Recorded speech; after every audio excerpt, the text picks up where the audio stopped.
Good afternoon, everyone. Welcome to the Mayday Network. This is the Daily Dispatch. I am Michelle Kinney, and we're here to talk to you today a little bit about something that has upset and shocked a lot of people, myself included. Um, the White House press secretary has put up a bit of a trial balloon talking about the Trump administration reinstating the draft. Now, we all I think know, or if you don't know, we'll explain, I think, a little bit more about how to reinstate the draft, you need an act of Congress. But as we have learned with this administration, is that they just kind of do whatever they want. And anything that maybe they can't, they have full cooperation both of the Supreme Court and a Republican controlled Congress. So reinstating the draft is insane, especially coming from a 5-time draft dodger, Donald Trump. So we wanted to bring in Mayday military analyst, Lieutenant Colonel Urso, retired from the United States Marine Corps. She was a judge advocate, part of the fam, both at Mayday and also my own fam. She's my sister-in-law. So Jaclyn, we're going to bring you in to chat all about this. Jaclyn, first of all, how are you doing? I'm good, thank you. How are you? Yeah, I'm great. Joining you or joining each other from different rooms in my apartment today. So welcome, Jaclyn. This is super upsetting and shocking. What were your first thoughts when you heard this? My first thoughts were, is this really going to work? I mean, we haven't had the draft since I think the Korean War or Vietnam.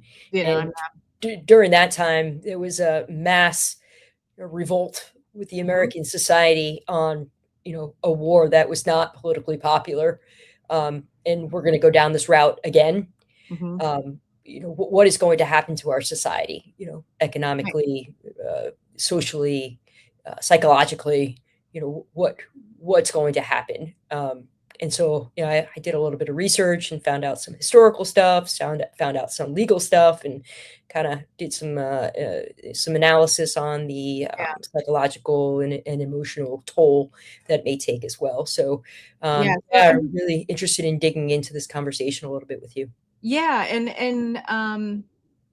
it's funny. It's not something that we've really had to think about on any level since Vietnam, which again, I remind people, if you weren't around, I wasn't, but my parents both were.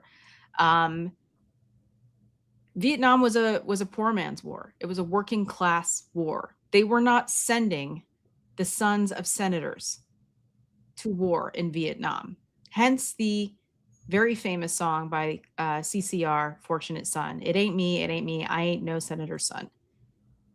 And that's, I mean, a lot of people on the internet have been saying draft Baron, right? He has how old is Baron? 19, 20 years old, if that. But of course not. And Donald Trump is a 5-time draft dodger who feels perfectly fine with that. So before we get any further, let me just play this clip. It was Caroline Levitt appeared on Maria Bartiromo's show on Fox News. And this is where the trial balloon went up. Mothers out there are worried that we're going to have a draft, that they're going to see their sons get in and daughters get involved in this. What do you want to say about the president's plans for troops on the ground? As we know, it's been largely an air campaign up until now.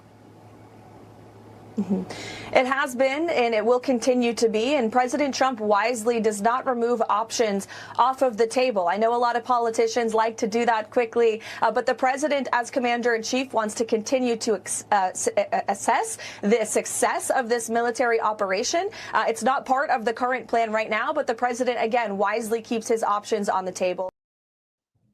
And I also want to remind people, and we can play some of these clips as we go through, but Donald Trump and J.D. Vance ran on a campaign of peace, and Kamala Harris is going to send your children to war. Kamala Harris is going to reinstate the draft.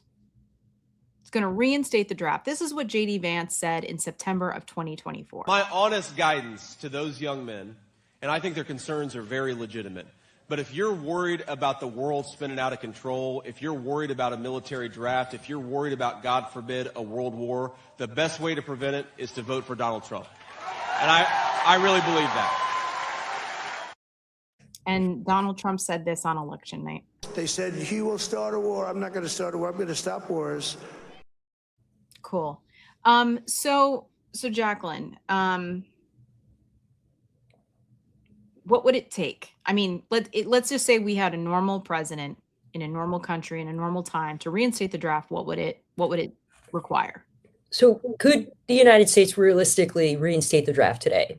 Mm-hmm. The answer is legally and administratively, yes, the U.S. could reinstate conscription relatively quickly, but politically and socially, it would be extremely consequential.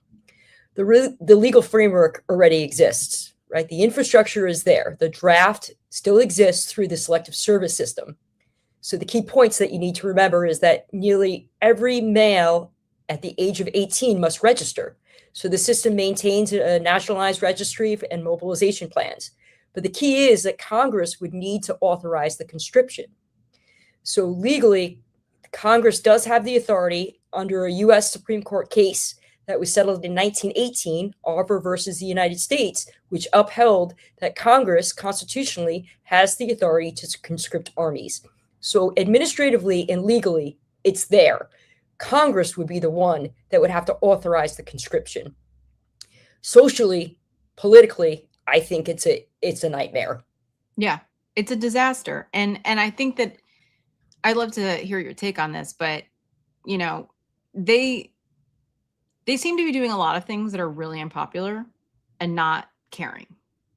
Like they see the poll numbers, they see how unpopular the president is, how unpopular the things that he's doing are.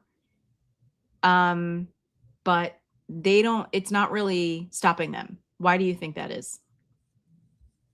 Politically. They're going full bore ahead with just violating the Constitution left and right, just doing whatever it is that they want to do.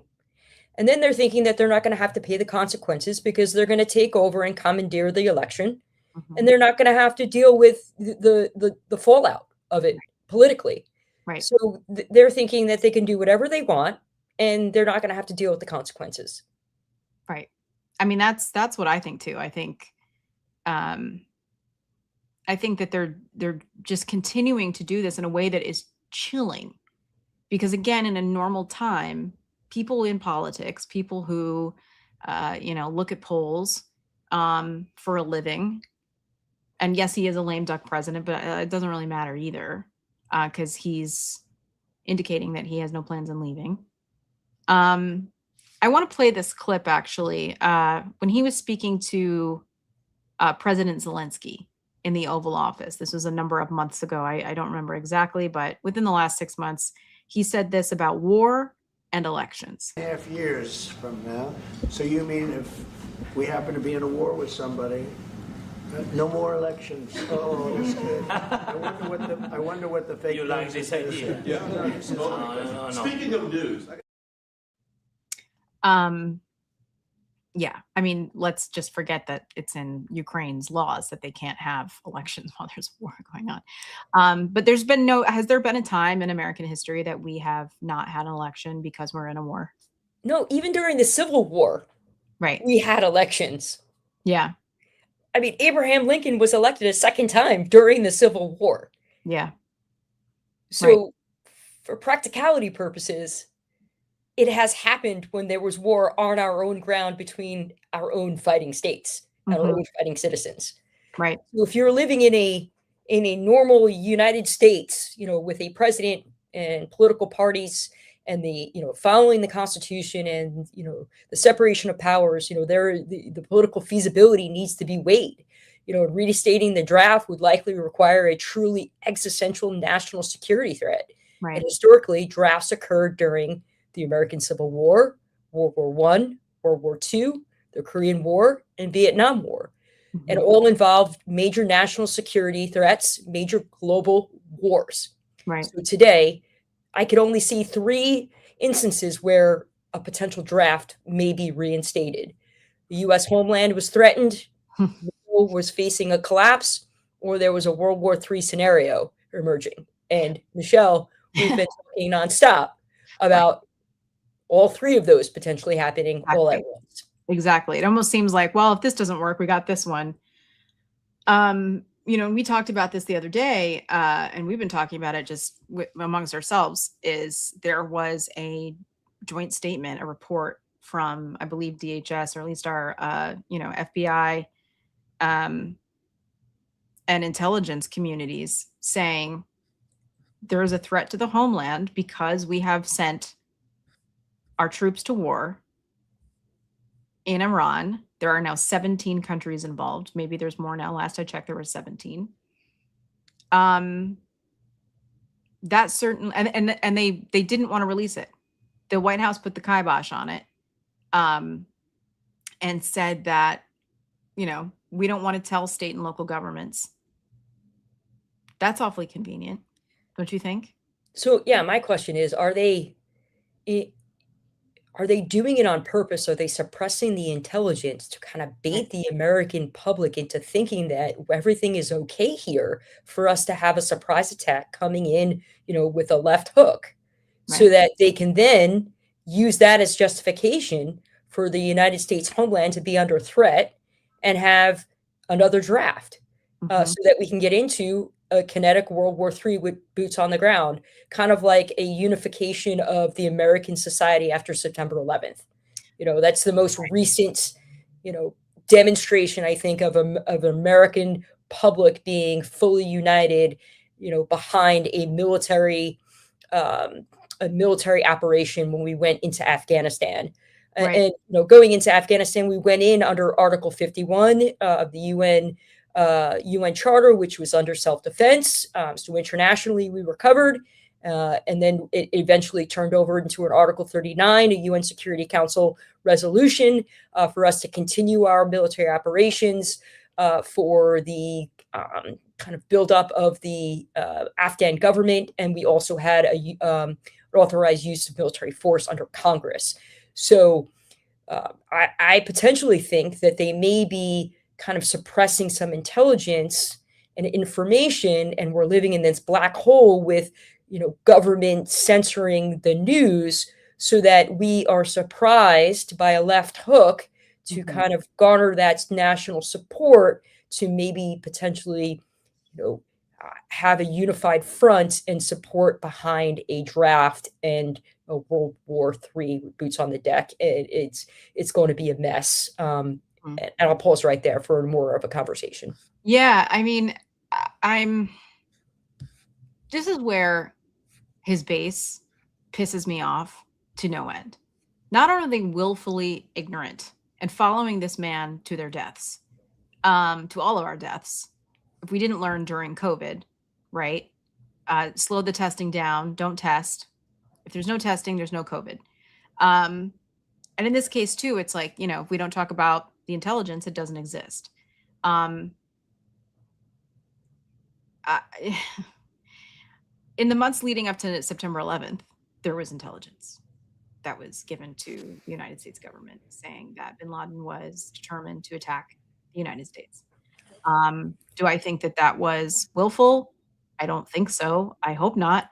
But it seems like this is a combination of willful ignorance, and like a sinister plan to suppress the information. And also just, these people are idiots. These people are morons. They have no plan except for oorah war. And I think in a lot of ways we have to follow the money. Who's getting kickbacks from, Russian oil that's now being released, because Iran's oil supply is either being destroyed or blocked. What's in it for Trump? What's in it for Trump? Because that's how he operates. And also, as a veteran, excuse me, Jaclyn served in the United States Marine Corps for 20 years. And as a veteran, and you served in Afghanistan and Iraq, right? This is personal to you. And to see somebody like Donald Trump, hear someone like Donald Trump, and this isn't new, his disrespect for not just the military, our all volunteer military, his disrespect just for the average American person, who will have to pay the price, not just from their wallets, but with their lives. He has a history of denigrating our men and women in uniform. What was that like to serve in that kind of environment when we had a president calling our fallen soldiers suckers and losers? I think I'm still struggling with it. You know, my friends and I have served. I served for 20 years. I volunteered after September 11th. Volunteered to go to Iraq. Volunteered to go to Afghanistan to serve our country, our national security, democracy, and there was no political end state for both of those wars, and that was the problem, right? We went in, and our military is the most sophisticated military in the world. And we can win any battle. The problem is that we are not set up, and the Middle East is not set up to run democracies. And there was no political end state. And so that political failure then rested on the American service member in an all-voluntary force to continue to get deployed over and over again, to carry that burden for 20 years, where the rest of the United States lived in their cozy little houses and apartments and went to their jobs, their 9-to-5s, and weren't really impacted by this. And Trump and his family were included and benefited from the work and the sacrifice of the American service member and their family for 20 years.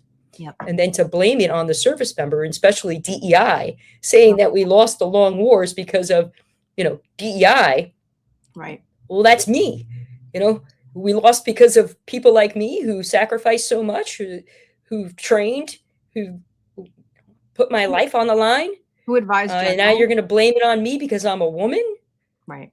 Really? Well, Pete Hegseth, right? I mean, part of the whole thing with Pete Hegseth, aside from the fact that he's wholly incompetent, an extremist who was barred from serving during the inauguration with the National Guard because of tattoos he had on his body, white nationalist tattoos. He's a serial philanderer and sexual predator, but he's also been extremely vocal about how he thinks women in the military are a detriment, a distraction, and don't belong there. I mean, Pete Hegseth doesn't think that you even should have served. And exactly. And doubly, also, JAG officers. He fired all of them. Yeah, right. I mean, let's talk about that for a second, because okay, they're setting up this trial balloon of reinstating the draft, which is, I can't, like, it's so, the American people aren't waking up to this. I don't know what will. But let's talk a little bit about, like, it needs an act of Congress, right, for him to do this. But he just sent us to war without an act of Congress. And who's to say that he can't do this in some way without an act of Congress? And what do you know? Like, what can you share with us about the kinds of people that he has purged from the military, especially leadership and commanders, who could, or, who will be carrying these things out? Like, a lot of the people the most responsible people who took an oath, people like you, Jaclyn, aren't there anymore, either because they've been purged or they've left on their own accord.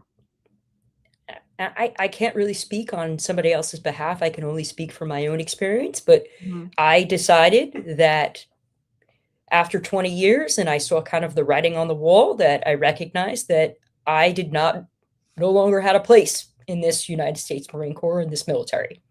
And so I decided to take my talents, my education, and my experience elsewhere, because I recognized that I was not a valued member of the society, and recognized that I could be doing things differently, and I can make a positive impact on this world in a different manner. And it was time to move on. And I appreciate the experience that I had. I appreciate the opportunities that I had, and it's made me a better person, a better leader, and a better lawyer. But I decided that the best way that I can serve my country and make a bigger impact is outside of uniform. So I think that there might be some leaders out there right now that are contemplating the same decisions. Do I get out and serve my country in different capacity, or do I try to stay in and try to influence from within? How much influence am I going to have from within? Right. Is it going to be worth it? Am I going to have to compromise my morals and my values because of it? So I think there might be some internal struggles, but I cannot speak for anybody specifically. But I know I had those conversations myself, and I decided the best decision for me is to retire at 20 and see if I can make a positive impact on this world outside of uniform based on my experience. Which is, I mean, in so many ways, Jaclyn, I mean, I'm not saying you specifically, but people who come to those decisions, it's a tragedy. There are people who want to continue serving. There are people who believe in the Constitution, people who believe in the promise of what this country can do and what we can be. And they're seeing, like you said, the writing on the wall, like you did.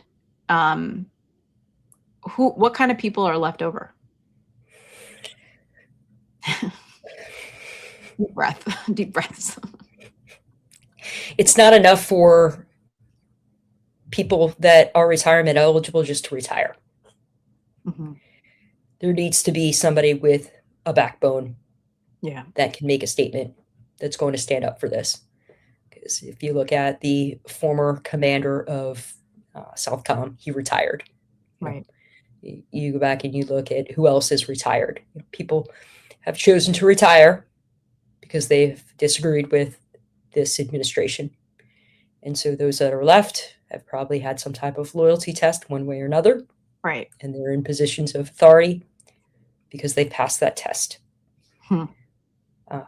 It's not enough to just retire. I think disobedience is necessary. Yeah. With somebody with some agency. Right. And you risk a lot by doing that. A lot. Absolutely. A lot. And even now, so you served 20 years.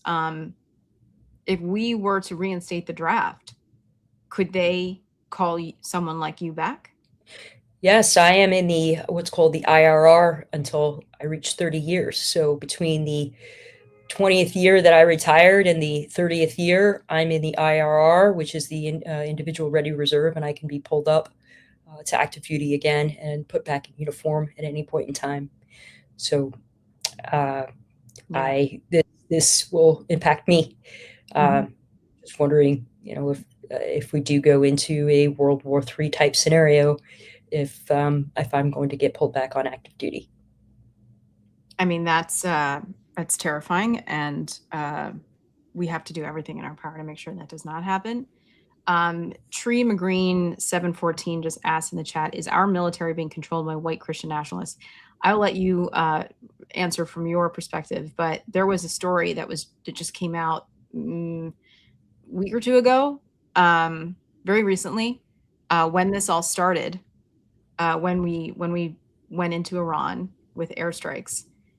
There were over 200 complaints from active duty that their commanders had said to them before they went in that that this was going to be a holy war, and that something about the rapture and Jesus coming back to earth or whatever.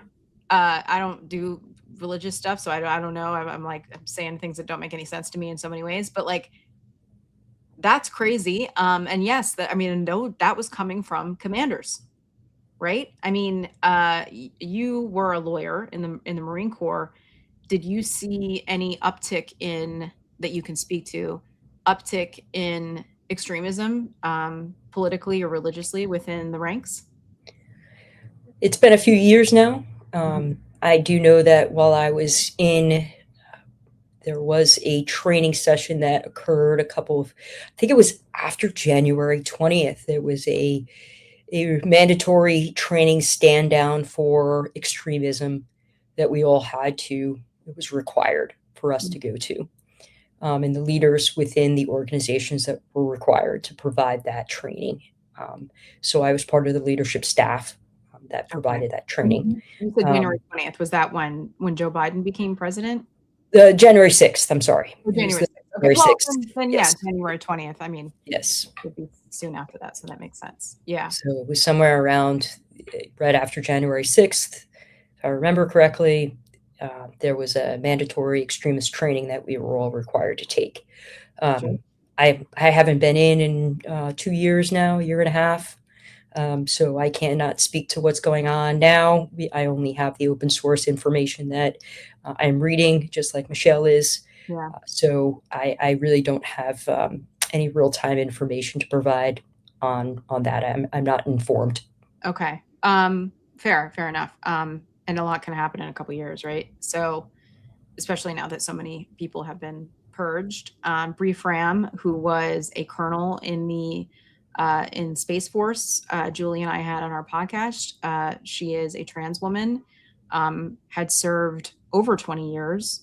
She's literally a rocket scientist and was purged from the United States military. She was deemed not suited to serve.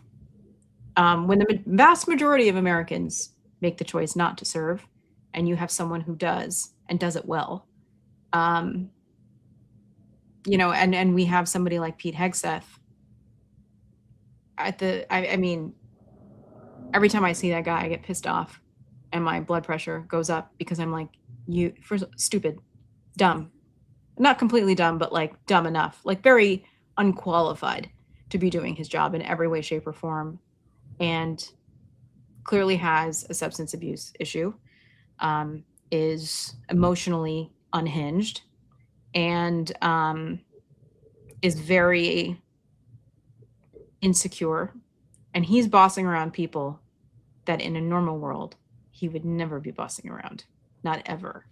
And I want to remind people, I'd like to just go down a little bit of memory lane here. Because first of all, when I Googled Donald Trump draft, these are the top stories and headlines that came up. USA Today, is Donald Trump considering the military draft for Iran? What we know, military.com.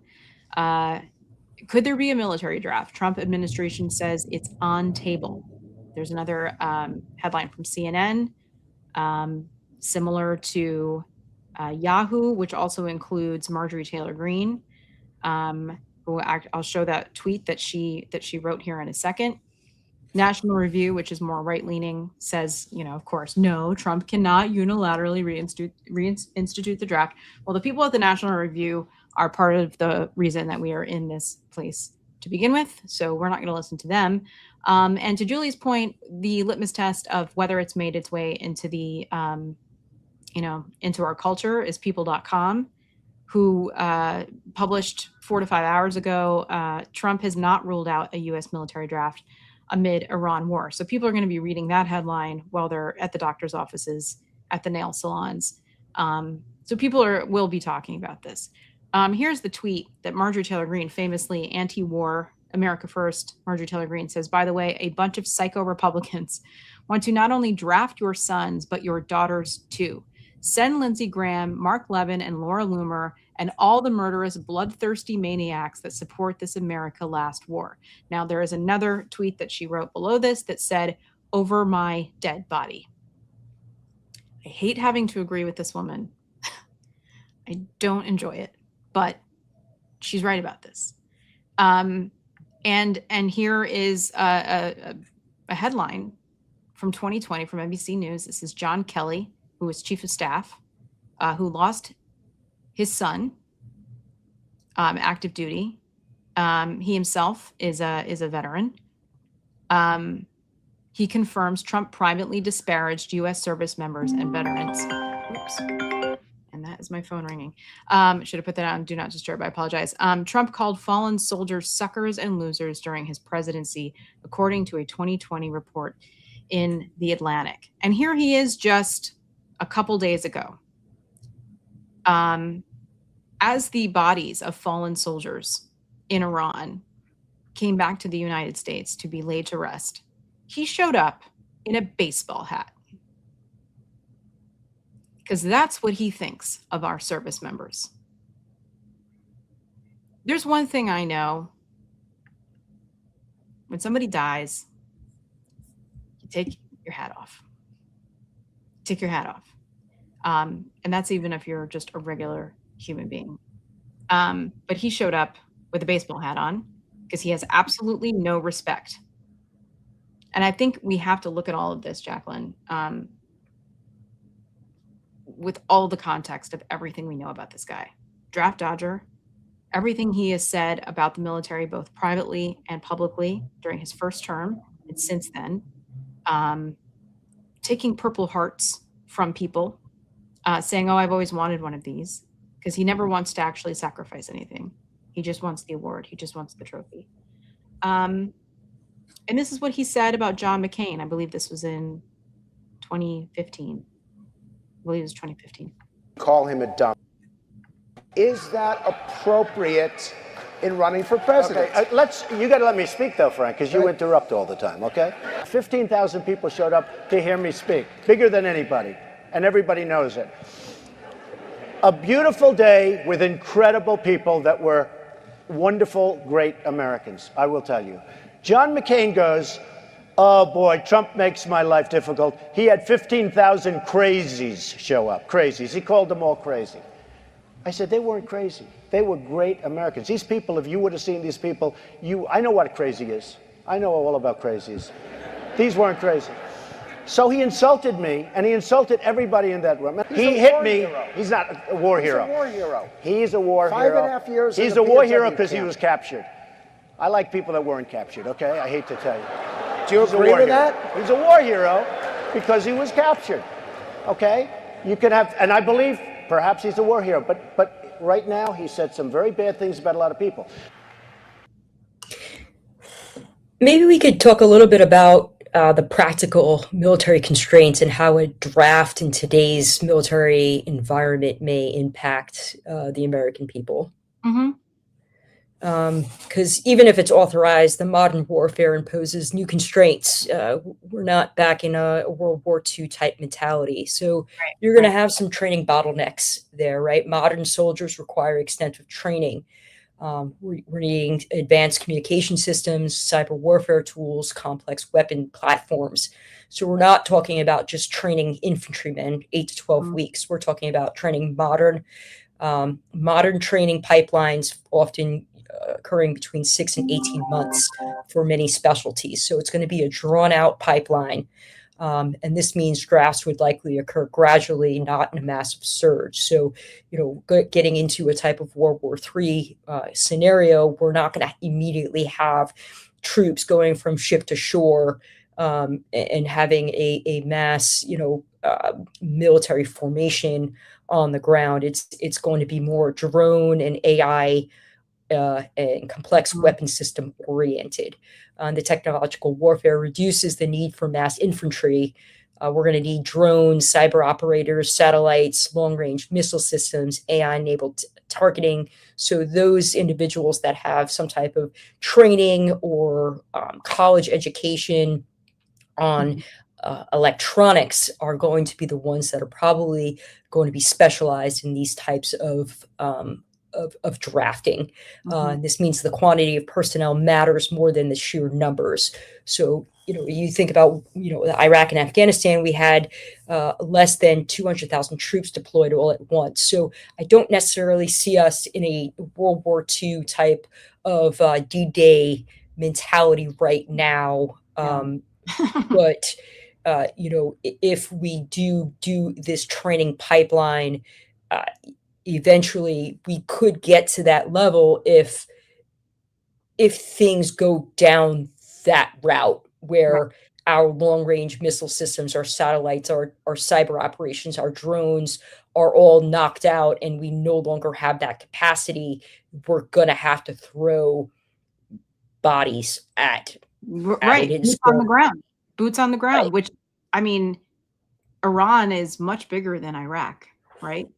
Right. It's 3 times as large, and they've got the Iranian, the IRG, the National Guard there that has been embedded and invested and institutionalized since 1979. And we've taken out the guy that's in charge, who was 85 years old, who now has been treated as a martyr. He had cancer and he was not as hard-lined as his son, who has now been taken over. And if you look at the 30,000 people that were killed recently, that were the protesters, it wasn't the old guy that was in charge. It's the new guy. It was the son that was the one that was making decisions to kill those 30,000 people. And now he's the one that's in charge. So you've got an even more, radicalized leader. And the things that we're doing now is we're just carpet bombing cities. And so now the public, who may have had some potential, what's the word? They may have sided with us originally. Yeah. Now no longer are on our side at all. They have now been, they're reactionary, and now they're pissed off even more because we've just destroyed all of their infrastructure. All of their hospitals, their schools, their plumbing, their heating. There's no infrastructure left. So we're going to go in there, and we had a hard time going into Iraq. You can imagine the problems that we're going to have going into Iran, where they have an IRG that's institutionalized for the last 45 years. And now they have a population of 90 million people, which is 3 times the size of Iraq. And they're all anti-US based on the actions that we've just taken. So the reaction of the US, right? If we have this draft, what's going to happen? There's going to be a strong initial resistance. The protesters are going to be similar to that of Vietnam. There's going to be legal challenges. There's going to be political polarization. There's going to be a rapid shift in homeland threatening. Historically, the public opinion is going to change. All of a sudden, it's going to be my sons and daughters that are going to be, drafted. And we've also got to talk about that generational stress from young Americans and the disruption of their education and careers. And then you get into who is going to be drafted? Are we going to draft, for gender equality purposes, women? Are we going to suddenly women will become valuable? I'm sure. Right. And what about the transgender? Are they now going to be a valuable source? Right? And now we have to worry about the conscientious objector and the Congressional War Authority. Congress is still going to have to approve of military actions, I think, in order to have a draft instituted. So not only do you have the problem with what's going on the ground, right, and the type of warfare that we're waging right now, and the political, religious, institutional issues going on in Iran and what we're up against, but we're now going to be up against an issue with the American population as well, and the legal and administrative and cultural and political and religious issues going on in trying to institute a draft in America. So there's a whole wealth of issues that we're going to have to deal with, and we're having an administration that lacks total competence to deal with these issues on a strategic, political, economic, religious. Well, there's no strategy. There's no, it's very obvious there's no plan. And I want to say 2 other things here. One being the lack of readiness, right? This may be controversial. People might get mad at me for saying this, but it's absolutely true. And I've heard people talking about this over the years, saying that the obesity epidemic in this country is a national security threat because we have a large percentage of young people that are part of this obesity epidemic. Could just lack of movement of one's body and strength to be able to go through basic training.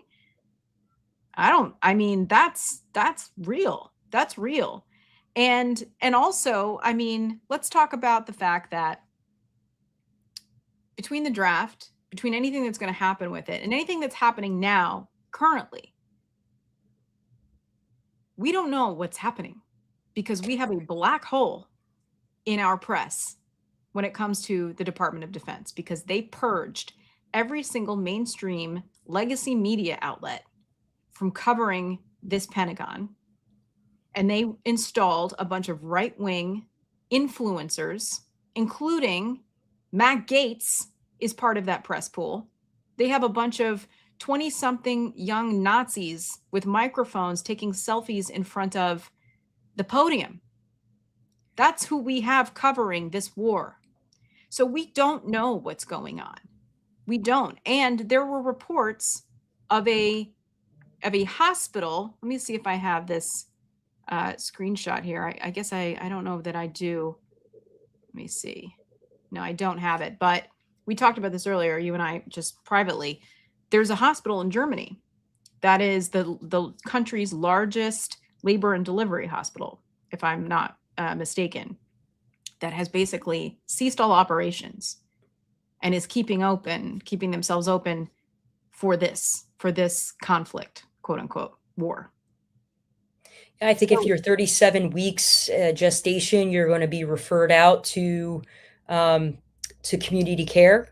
Okay. And they're not going to be able to service family members and active duty military that are expecting, because they need to open up bed space for potential mass casualties. That's my understanding of that instruction. Yeah. And it seems as though if there is a hospital of that size and magnitude with all of the resources in their socialized healthcare system, for them to shut down and keep themselves open for this, it makes one wonder why. Is that preemptive? Or is that in response to more casualties and injuries than we have any idea about? Because there's no one else there with us. So there's no one else to report this information. I feel like we're living in a black hole right now with news. I don't really know what's going on in the world and what's going on in Iran. Right. Because I don't have faith that our American government and our legacy media is providing us with the information necessary for us to make an informed decision going forward. Like I feel like with all of this conglomeration of the news and the media and Trump and his Federal Communications Commission, blessing off on certain purchases and M&As, that he's the one making decisions who's in charge, and he's the one basically saying this is what you can say and this is what you can't say. And so I don't even know what's going on. It's like, do I have to watch Al Jazeera? Do I have to watch the BBC? Like, I have to watch foreign news networks to figure out what's going on in the world right now, because I can't trust my own American government and legacy media. No, we are essentially living in a media environment almost of Russia because of the threats that Donald Trump has made to the corporations, which we all know about, lawsuits and purging of people, of leadership, of ownership of these media companies, and it's merger after merger after merger. So it's just making, the world of people who own this stuff and control the information smaller and smaller and smaller. And so we're really, like you said, we're on our own, but the American people are so on our own in so many ways, right? We're on our own when it comes to that. We're on our own. If you were traveling abroad right now and you were anywhere near this conflict or anywhere, if you're in Israel, which Julie was during the first time this happened, and she tried to contact the embassy and they were like, sorry, you're on your own. And she had to travel across the Egyptian border on foot as an American. She was over there bar mitzvahing her son. That's why she was there. And she had to come back across the border to Egypt on foot. That's insane. That is insane. And that is what is happening to Americans abroad right now. Anywhere. Because the State Department, everything's been purged. All of our presence. I mean, they dismantled the federal government.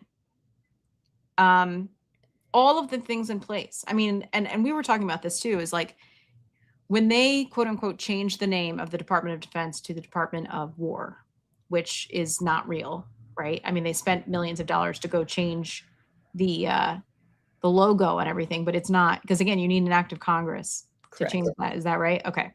So when they were indicating everything that was about to happen, right? Because all of the things that we had to defend ourselves, cybersecurity infrastructure, they got rid of. That was reported widely that all of the cybersecurity measures we had in place to protect ourselves against Russia, gone. Just days ago, Kash Patel purged all of the agents and investigations into threats against the homeland from Iranians. Gone. I mean, the list goes on. And it's no longer about defending, it's about starting wars. There's a huge brain drain in all of the institutional, government agencies that are responsible for our national security and running our government. And the whole reason why the Department of Homeland Security was established was they realized that after September 11th, all of these agencies, the CIA, the FBI, the National Security Agency, they all had the information, but they were all hoarding it. And they were all in competition with each other, and they didn't want to share it. So it ended up getting lost through the cracks. So they established the Department of Homeland Security to kind of be that main epicenter for all of the information coming in to then sift through and then kind of push out to the different agencies that are responsible for different pieces of our national security, so that there was one hub understanding and receiving information and sifting through it and analyzing it, so that we wouldn't have this lack of communication between organizations anymore. Right. And I think that this brain drain that we have, these institutionalized people that are leaders that have all this experience are no longer in those top positions, making these decisions and seeing this information come through, that it's left to a bunch of young rookies. I mean, look at the guy that used to be he was a landscaper, a gardener. Yeah, like he was nothing, and now he's like running counterterrorism. Right. And this is who we're putting in charge, because they've passed a litmus test of being loyal to Donald Trump. Yeah. So we no longer have people that are, supporting and defending, swearing an oath to support and defend the Constitution with all this education and experience and loyalty to the United States Constitution. We now have inexperienced cronies that are loyal to one person. So who loses out in this situation but the American people? The American people, I mean, everybody. I mean, that's the other thing. I was like, first of all, there is going to be some sort of retaliation here in the United States. It's going to happen. It's only a matter of when and where. And sitting in the middle of New York City, where I live for the last 22 years, it scares the shit out of me. I'm just going to say that, because since I moved here just a couple years after 9/11, I have had this just living under the surface of my existence, waiting for the other shoe to drop while I've been living here. And, I just want to say that scares me. It scares me. And these people have no value on top of being rookies and morons and idiots and incompetent and sloppy. They also have no value for our lives, none whatsoever. And if this government, or specifically this party, the Republican Party, has no value of children in classrooms getting shot to death in first grade, they don't care about our lives when there's a pandemic. Let the people in the blue states die. They sure as hell aren't going to give a shit about people on the other side of the world. And for anybody trying to make this argument that the Trump administration is doing this because, Iran, they're bad, he didn't give a shit. None of these people care. They don't care. And there's more evidence out today. The New York Times was reporting last night that there's more evidence proving that we did strike that school and killed 175 people at a girls' school. Most of those people were children. And it was my understanding that we were using AI to target that, and that AI was basing in on targeting information that was like 10 years old, and there was no human to overlook the decisions that the AI was doing. This is the exact conversation I was having with Jeff Jarvis last week. Right. You can't underestimate the necessity for the human element of warfare, because as good as AI is in helping us synthesize and analyze information, it could be wrong, and you need that human element of deciphering what's correct, what's not correct, what is the right decision, what's not. The empathy, the sympathy, the decision making, the deliberate thinking process, all of that is needed. And so a human needs to be the one that makes the final decision on pulling that trigger in the LOAC analysis. You can't just rely on AI automated machines to make the determination. And if that's really what happened, it's a grave mistake, and somebody needs to be held accountable for it. Yeah, and then we all know that they won't. They'll brush under the rug. It'll have to be some whistleblower who comes forward to tell the truth. There's two clips I want to play back to back. Donald Trump has said this in recent days and weeks.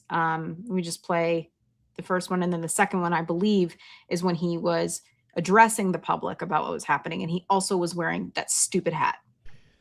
We pray for the full recovery of the wounded and send our immense love and eternal gratitude to the families of the fallen. And sadly, there will likely be more. Before it ends, that's the way it is, likely be more. The lives of courageous American heroes may be lost, and we may have casualties. That often happens in war. But we're doing this not for now. I can't. It's just so callous. Mm-hmm. I don't care. It's going to deepen political divisions. It's going to trigger widespread protests if the war lacked clear justification. The people are going to be the ones to suffer. That's always the way it happens. And they decided not to have the draft anymore after the Vietnam War because they realized the disparity in who was carrying the brunt of the burden. And it was the low socioeconomic class of people. Yeah. The that were, underprivileged, the ones that were undereducated. Those were the ones that were carrying the brunt of the burden for the Vietnam War. And they recognized that, the American society recognized that and decided, no more are we going to do this. And so, my question to you is would the U.S. military really even want a draft? Right? Is he having the conversation with the chairman of the Joint Chiefs of Staff? Because, many defense leaders are skeptical about drafts. Right. The reasons is that professional soldiers and Marines and service members outperform short-term conscripts. Right. Modern warfare requires technical skills. Training large numbers of unwilling soldiers is costly.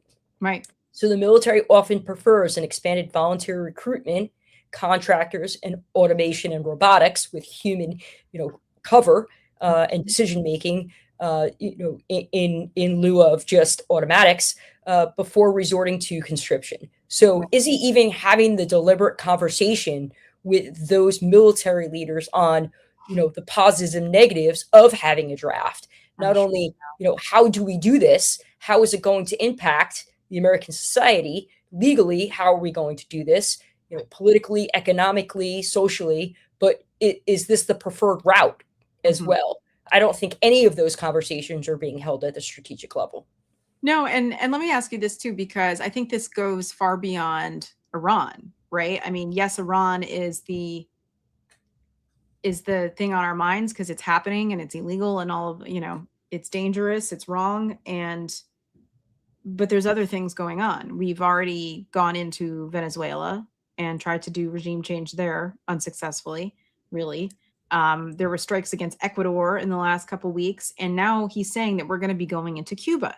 So how do we sustain military operations all around the world with a very finite and limited amount of people to carry them out, right? Yeah. The only information I have is the open source information that we're all reading right now. Yeah. But as my understanding is that I think it was the USS Eisenhower has been deployed since last summer, and they were supposed to be, going back into port back in the fall, and they got extended to do the boat strikes in the Caribbean and then extended to do the Venezuela thing. And then they got, turned back around and sent back into the Mediterranean to now do this Iran war. And, there's issues with the plumbing on the ship.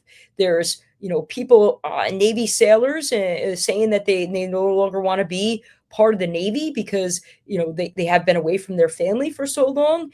I don't know, what's true and what's not. It's just based on information I'm reading. Because again, we don't have like a free and open press reporting on the Pentagon right now. Right.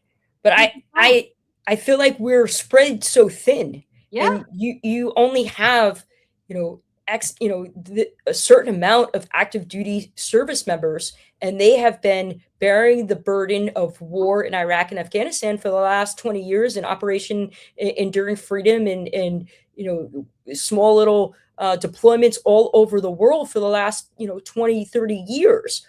How much more are we going to put on them.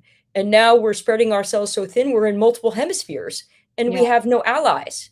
And are we running out of ammunition? I'm not really sure if we have enough munitions to support ourselves. Right. Or what are they going to do? Build more factories and send all the, Rosie the Riveter. I mean, like that, none of this has been thought out. And that's why I come back to the question, what is in this for Donald Trump?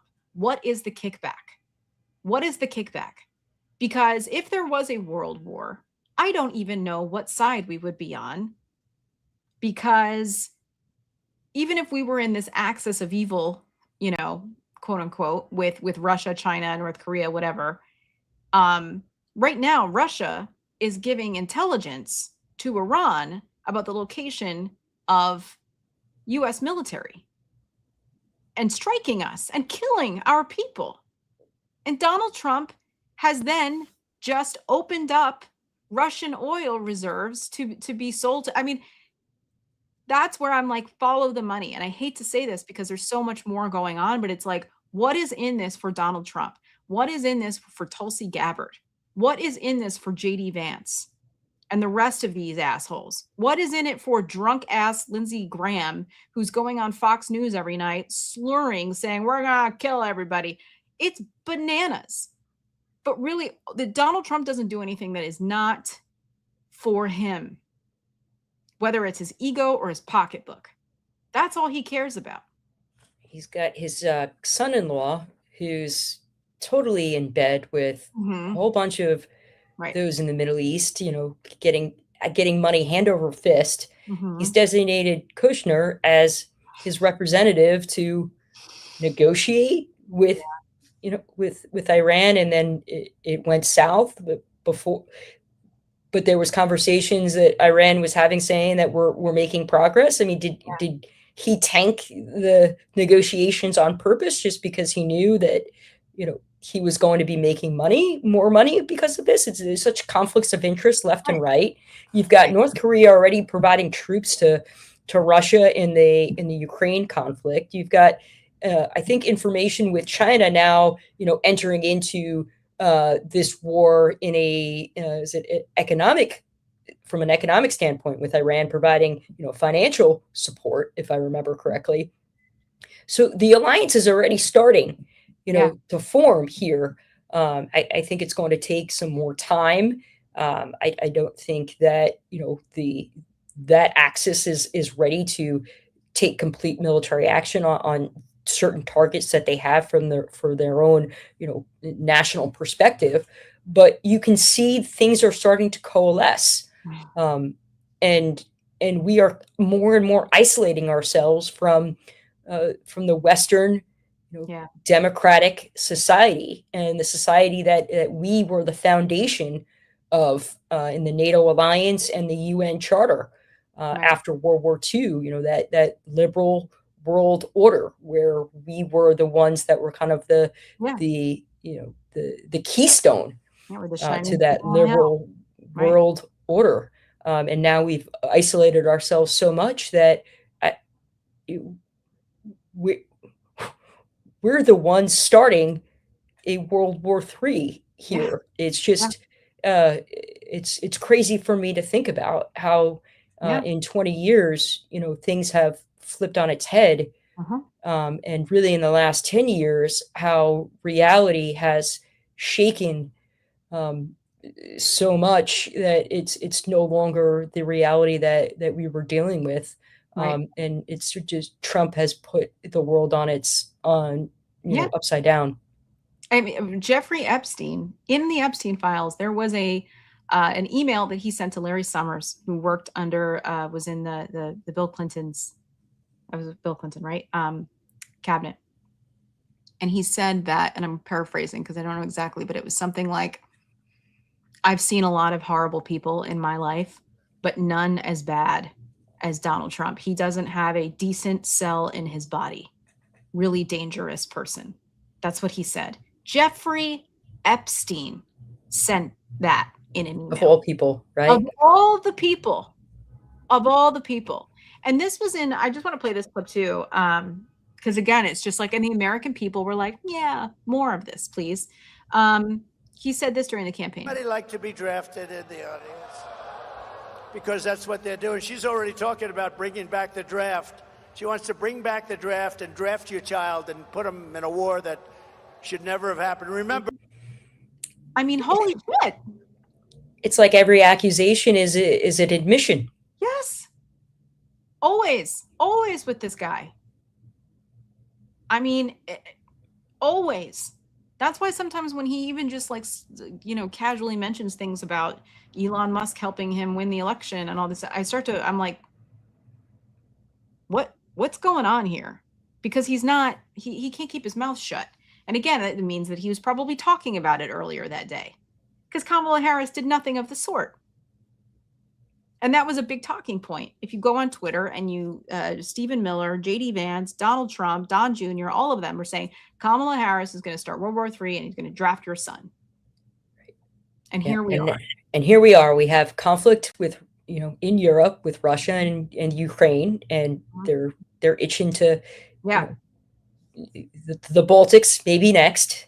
Yep. We've got an Indo-Pacific conflict between China and Taiwan, right? Yep. On the rise. On that, that's for sure. Yeah. We've got issues with North Korea going rogue with their nuclear weapons and constantly threatening South Korea. And now we've got the Middle East escalation in Iran with now 17 other nations being involved in this conflict. This is a World War III type of scenario fought across multiple theaters, because we haven't even spoken about what's going on in South America right now. Right. So, this may end up turning into a conflict that requires millions of personnel, which would then call for a military draft. And the military mobilization in the modern world is going to look different than it looked in World War II. The immediate expansion is going to be of the National Guard reservists activated, and defense industry is going to surge production. So It's going to be people like me and people in the National Guard and reserves that are going to be activated first. That's going to be targeted conscription for specific skills. So those that are out there that has cyber specialists, engineers, medical personnel, linguists, those are the ones that are going to get called up first. Right. And if this continues to prolong throughout the next couple of years, we're going to get into some type of mass mobilization, because there's going to be some heavy casualties. So this is not a short-term one and done type scenario. This is a long they've signaled that. They've signaled that. They've said, because they're like, well, we might just need to stay there for as long as we need to. And then again, they're always sending these little trial balloons up, just like the draft thing with Caroline Leavitt. And who's to say that Maria Bartiromo wasn't like cued into all that? Because I don't put anything past any of the people who work at that network. And you mentioned Ukraine also. And just so people know, and Kristen Welker, I'll give her some credit for even asking about this yesterday. Opening up even for 30 days, Russia being able to sell their oil is going to fund the war against Ukraine. It's going to fund them and their ability to kill Ukrainians. What are we doing? And I cannot help but have anger towards the American people for doing this. Every person who's like, well, my taxes. How's your taxes doing now? What about the cost of gasoline and the steep increase of gasoline and what it is doing to our economy right now? Not to mention the morale of the American people. It's like, and everything was right in front of us. That's the thing. We all we're not learning anything new, They pinpoint a reason why we went into Iran. Do they have weapons of mass destruction? They have nuclear weapons, or is it for democracy and freedom? Is it because they're going to attack us? They gave like a test of like 10 different reasons why. They can't get their facts straight as to the reason why we went into Iran to begin with. And if they want to talk about freedom and democracy, well, we just left Ukraine, our freedom and democratic, ally, left them out to dry. And what kind of precedence does this set that we violated the UN Charter? Right? We did not get a UN Security Council resolution. It was not under Article 51 for self-defense. There's been no imminent threat posed. We basically violated our own constitution. Congress has not declared war. And we, again, went in and killed another head of state. So we did this in Venezuela. We did this in Iran. We're talking about doing this in Korea. And what kind of precedent does that state for the rest of the world? For Kim Jong-un, for Vladimir Putin, for Xi Jinping in China.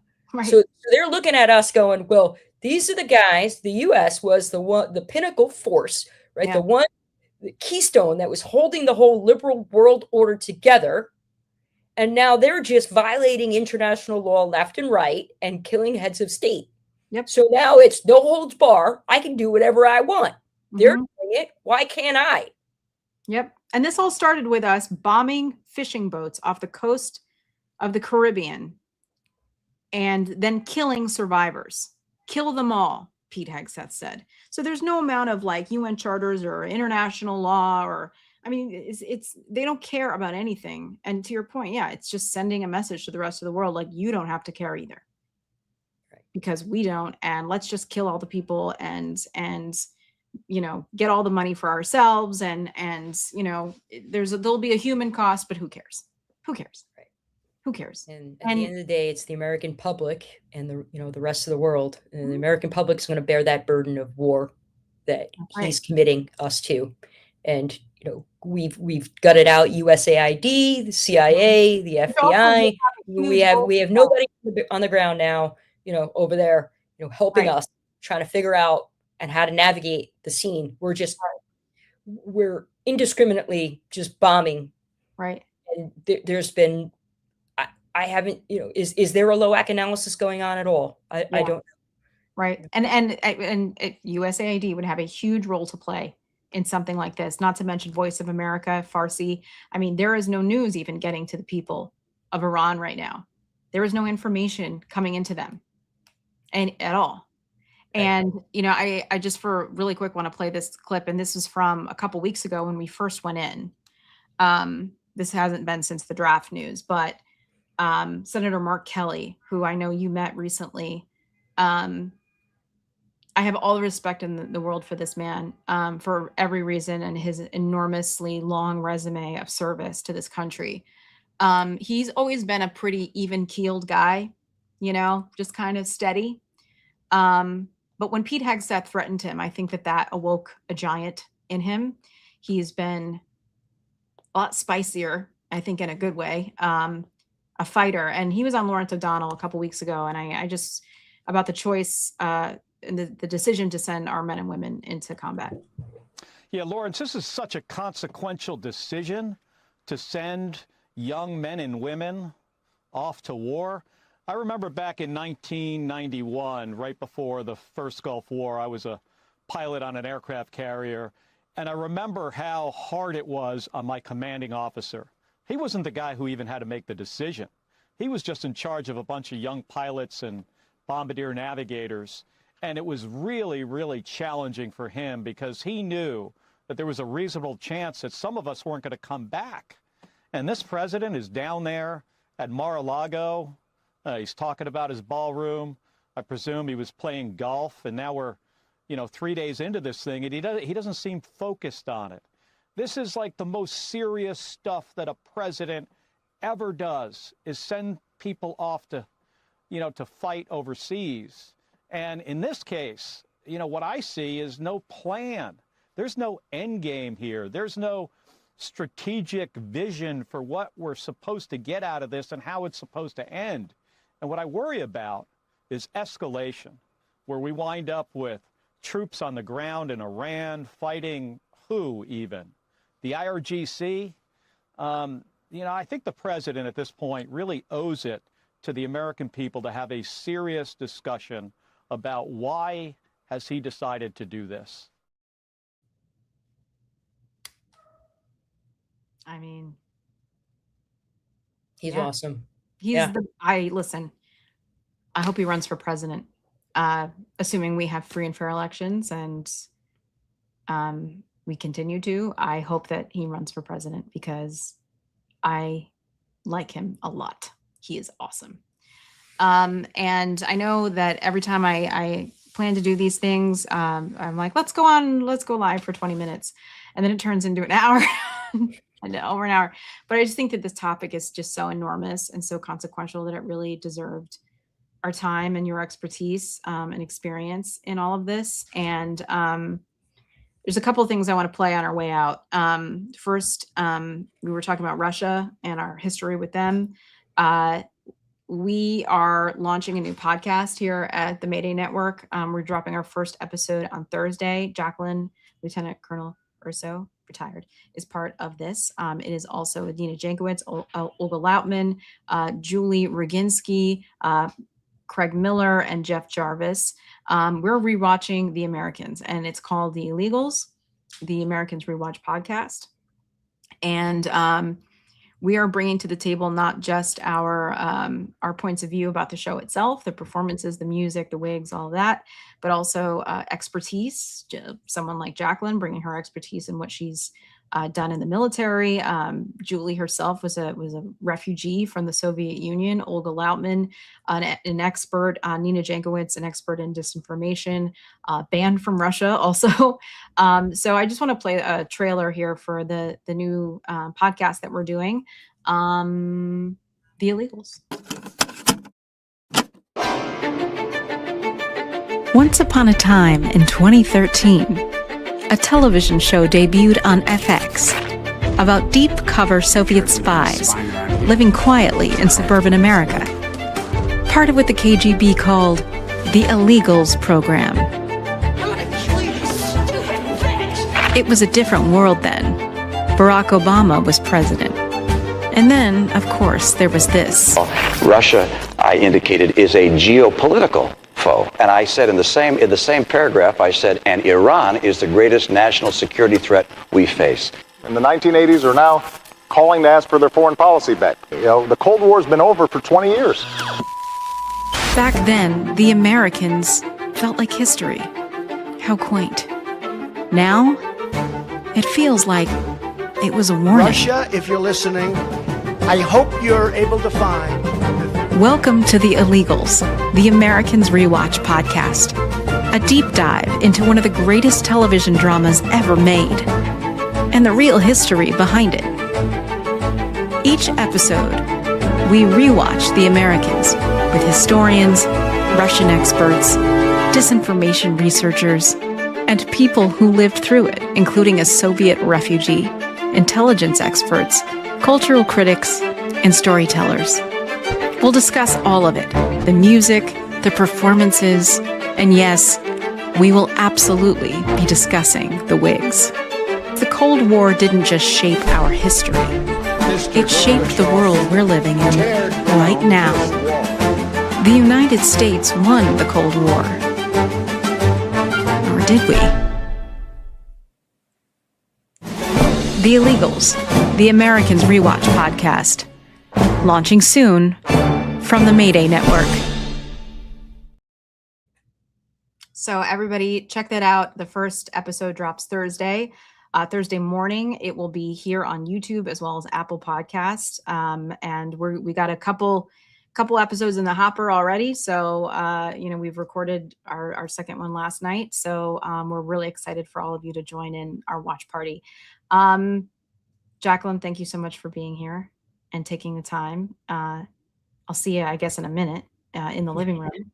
But on our way out, I want to play a video that I made for Mayday called Warmonger. I made that. I put this together. I believe this was around Venezuela. I mean, there's been so many conflicts. I'm like, when did I make this? I don't remember. But I think that it rings true even now, because this man ran on a promise of peace, and he has done everything but.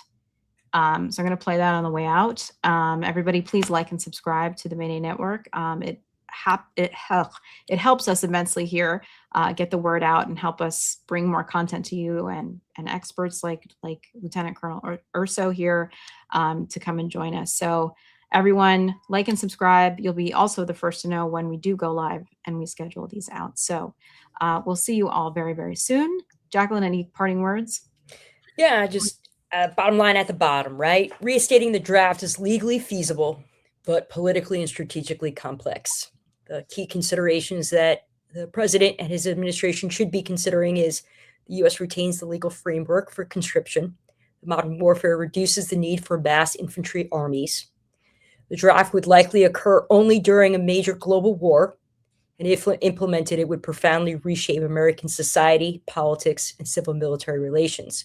The draft is no longer the backbone of U.S. military strategy, but it remains a latent national security emergency tool, one that would likely only be activated in a conflict approaching the scale of World War III.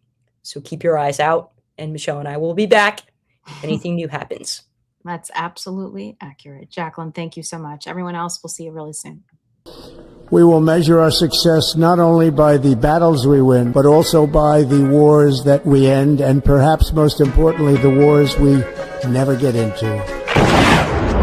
Tonight, the first images of American missiles launching from a U.S. Navy ship. The White House releasing this dramatic video of the U.S. blowing up a boat in the Southern Caribbean. My proudest legacy will be that of a peacemaker and unifier. Late last night and early today, at my direction, the United States conducted an extraordinary military operation in the capital of Venezuela. We need to clean house of all of the warmongers and America last globalists. And it was an assault like people have not seen since World War II. They said, he will start a war. I'm not going to start a war. I'm going to stop wars. This was one of the most stunning, effective, and powerful displays of American military might and competence. Big attack, and you really did a big job in American history. As a candidate for president, I loudly pledged great nations do not fight endless wars. One of the reasons I was the only president in generations who didn't start a war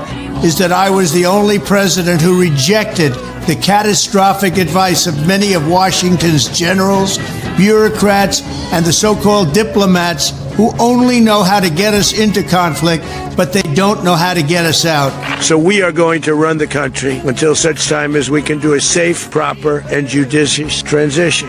When I'm back in the White House, we will expel the warmongers, the profiteers, and take over our government, and we will restore world peace. But we're going to make sure that that country is run properly. You know, you can be grossly incompetent and be a threat to democracy. We're going to have our very large United States oil company. We're in the oil business. In other words, we'll be selling oil. Opposed to the Iraq war, and I actually did say, don't go in, don't go in, don't go in. But I said, if you're going to go in, keep the oil. So we'll be selling large amounts of oil to other countries. Just like I predicted Iraq was a disaster, I'm the only one that said don't do Iraq. Spend billions of dollars, fix the badly broken oil infrastructure, and start making money. This is what we have as our president. We're going to end up in World War III. We're going to end up in a depression. And we are ready to stage a second and much larger attack if we need to do so. I will build a military that's so strong that we'll never have to use it. In recent weeks, the U.S. military has launched strikes in Nigeria, Syria, and Somalia, seized oil tankers off Venezuela, hit Iranian Revolutionary Guard positions inside Iran. I'm really good at this stuff. Your countries are going to hell. So was this operation a message that you're sending to Mexico?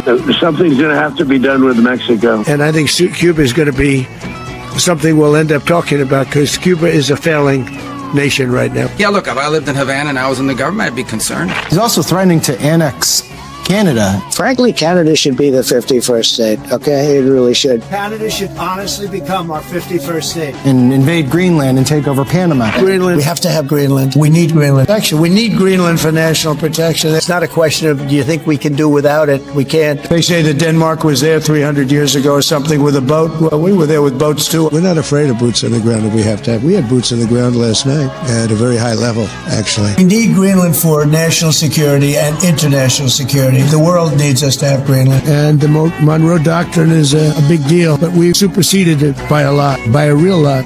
They now call it the Monroe Doctrine. World War III has never been closer than it is right now. All right, it's time for a question. Mr. President, do you have a New Year's resolution? I have. Let's hear it. Peace on earth. Peace on earth.